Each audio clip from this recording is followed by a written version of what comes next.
आर recording studio से।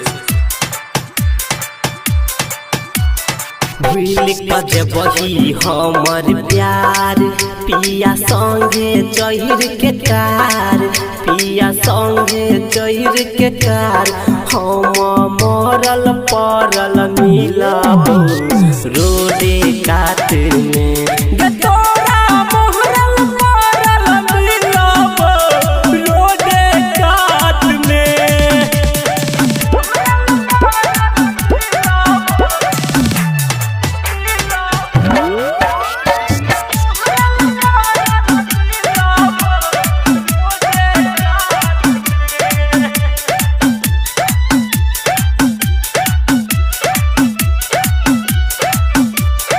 गेला हमरा संग घाट, गेला दोसरा के साथ, गेला दोसरा के साथ, हम मरल पड़ल मिलब रोडे कात में।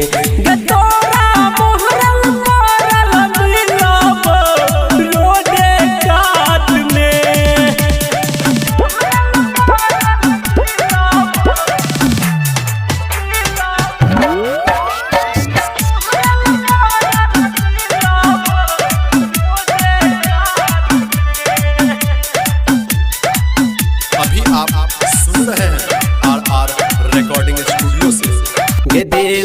दिलवा में जखम छेलबे वफा सनम, छेलबे वफा सनम, गे तोरा मरल पड़ल मिलब रोडे कात में।